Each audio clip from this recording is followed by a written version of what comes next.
중요까지 우리 지구상에서는 주로 군주 국가가 있었어요. 군주가 모든 것을 통치하던 그런 국가였거든요. 그러다가 19세기 초에 근대 입법 국가로 이게 바뀌게 돼요. 군주 국가는 군주가 모든 것을 통치했던 시절이죠. 정치, 종교, 군사, 외교 뭐 할 것 없이 군주가 다 했던 거예요. 군주의 권력이 거의 뭐 신과 같은. 그래서 이때는 이제 군주의 권한은, 왕의 권한은 하늘이 준 것이다. 왕권 신수설, 왕권 신수설.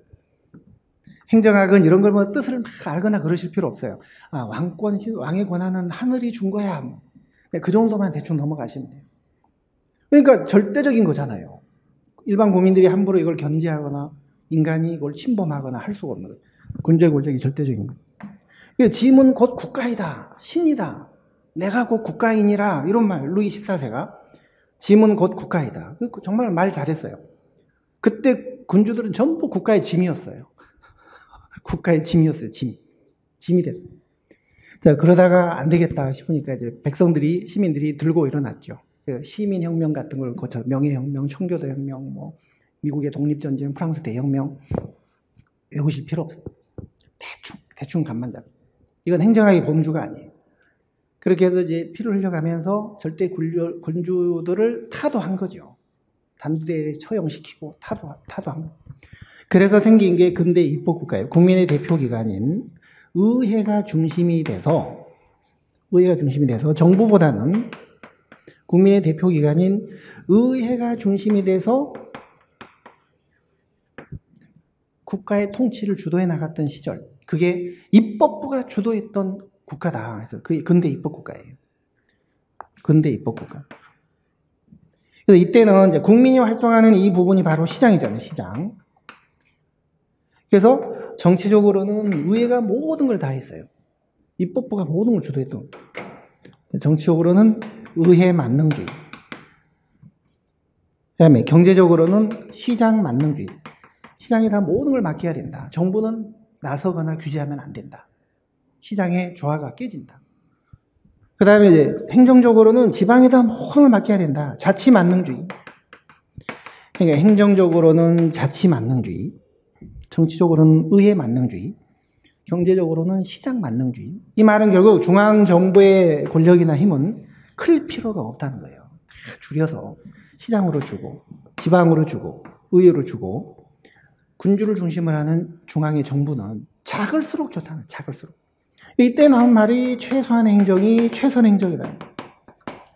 최소한의 행정이 최선 행정이다. 국가가, 정부가 하는 일은 밤에 도둑이나 잡아주면 되고 더 이상 할 일이 없다. 그래서 야경국가라는 말, 야경국가. 뭐 값싼 정부, 세금 적게 걷고 적게 지출하는 게 가장 좋다. 값싼 정부, 야경국가, 방임국가. 그러니까 정부는 없을 수는 없는데, 국가라는 게 없을 수는 없죠. 그렇지만 좋은 건 아니야. 그래서 국가는 무슨 악이라고 했잖아요. necessary evil 해서 필요악이라고 했잖아요. 필요악. 국가는 필요악이다. 작은 정부가 좋다. 이런 시절이 근대 입법국가였어요. 자, 그런데 이제는 시장에서 경제는 다 이루어지고 행정은 지방정부가 하고 정치는 의회가 다 할 거라는 그런 믿음이 깨지게 됐어요. 그런 사건이 하나 생겼어요. 행정학에서는 이게 엄청난 사건인데, 마치 예수님의 탄생이나 뭐 이런 정도 중요한 사건이 있거든요. 1929년 경제대공황이에요. 경제대공황이 펑 터진 거예요.